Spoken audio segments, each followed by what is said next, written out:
Hello guys, welcome to Unacademy. मैं हूं Aniket Agarwal and आज हम देखने वाले हैं एक न्यूज़ को जो कि सीबीएसई से रिलेटेड है। सीबीएसई ने बेसिकली डिसाइड किया है कि 11th क्लास में फेल हुए सभी बच्चों को एक रीअपियर का चांस दिया जाएगा, यानी कि उन सभी लोगों को एक चांस दिया जाएगा ताकि वो अपना एग्ज़ाम जो है क्लियर कर सकें और नेक्स्ट क्लास में प्रमोट हो सकें। आगे बढ़ने से पहले मैं आप लोगों को बताना चाहूँगा कि अगर आप अन अकेडमी प्लस ज्वाइन करते हो तो आपको बहुत सारे बेनिफिट्स मिलते हैं, जैसे कि आप अपने फेवरेट टीचर से पढ़ सकते हो, डाउट क्लियरिंग सेशंस लगा सकते हो और एक ही सब्सक्रिप्शन में आपको अनलिमिटेड एक्सेस मिल जाता है पूरी लाइब्रेरी का। इन सब बेनिफिट्स के अलावा आजकल 75% ऑफ चल रहा है अगर आप 2 साल का एनुअल सब्सक्रिप्शन लेते हो तो। प्लस आप 10% एक्स्ट्रा डिस्काउंट ले सकते हो using the code ANI7। CBSE headquarter से जो ट्वीट आया था उसको पढ़ लेते हैं। In the view of unprecedented circumstances of covid, union HRD minister doctor RP Nishank has advised all CBSE schools to provide an opportunity to all the students who have failed in 9th and 11th class to take online and offline test, यानी कि online और offline दोनों ही तरह के test का प्रबंध किया जाएगा। तो देखिए हुआ क्या था, क्योंकि कोविड-19 इतना ज़्यादा फैल रहा था, कोरोना वायरस फैलने का खतरा था, बच्चों में भी उसका जो है संक्रमण हो सकता था। इसीलिए एक नेशन वाइड लॉकडाउन का हमने फैसला लिया था, जिसके कारण बच्चों की तैयारी बहुत ज़्यादा इफेक्ट हो गई थी। तो एक एक्स्ट्रा ऑर्डिनरी सिचुएशन थी जिसके कारण ये सारी प्रॉब्लम क्रिएट हुई। रिपीटेड रिक्वेस्ट आ रही थी सीबीएसई को पेरेंट्स की तरफ से, स्टूडेंट्स की तरफ से कि एक वन टाइम चांस दे दीजिए हमें, एक वन टाइम ऐसा फैसला ले लीजिए जिससे कि हम सबकी जो मुश्किल है वो थोड़ी सी आसान हो जाए। दैट इज़ वाई वेनेसडे को 13 मई को सीबीएसई ने अनाउंस किया कि जो भी बच्चे फेल हुए थे 11th क्लास में, they will be given an opportunity to reappear in the school based test. तो आप स्कूल के अंदर दोबारा अपना टेस्ट जो है वो दे सकते हो। और ये अपॉर्चुनिटी सिर्फ इस बार दी जा रही है, वो भी क्योंकि कोरोना वायरस पैंडेमिक फैल गया था। एंड आपको दोबारा ऐसा कभी भी एक्सपेक्ट मत करिएगा कि इस तरह की चीज़ दोबारा होगी। The whole country is facing a challenging time due to the कोविड-19। This is an unprecedented situation, यानी कि एक बहुत ही अकाल्पनिक सिचुएशन है ये और कोई इसका अंदाज़ा नहीं लगा सकता था। तो इसीलिए आपको ये रिलीफ जो है वो प्रोवाइड किया जा रहा है। तो जैसा कि हमने ट्वीट में ही देखा, बोर्ड का ये भी कहना था कि आप ऑनलाइन और ऑफलाइन दोनों ही तरह का टेस्ट ले सकते हो। बेसिकली स्कूल्स के ऊपर है कि आप वो इस रिडम्पशन टेस्ट को किस तरह से लेना चाहते हैं।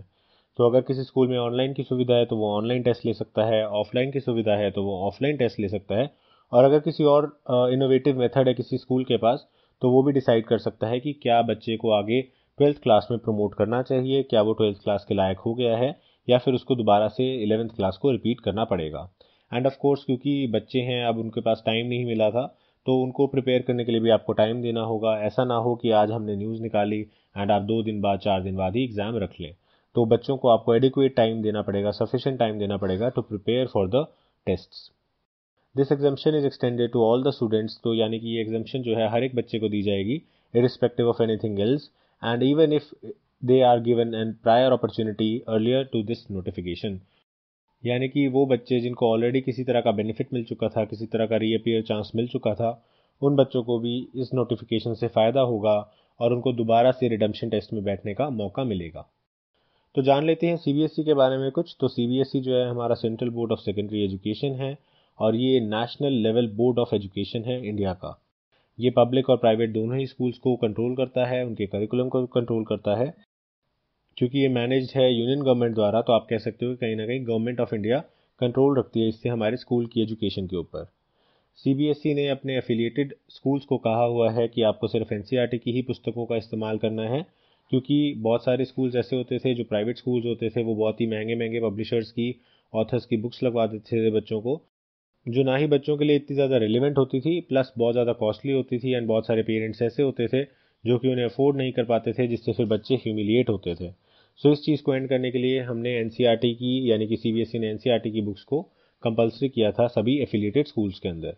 अगर हम संख्या की बात करें तो सीबीएसई के लगभग 20,299 स्कूल्स आते हैं जो कि इंडिया में हैं, और 220 ऐसे स्कूल्स भी हैं जो कि इंडिया से बाहर हैं, और सीबीएसई की प्रेजेंस 28 फॉरेन कंट्रीज़ में फील की जाती है।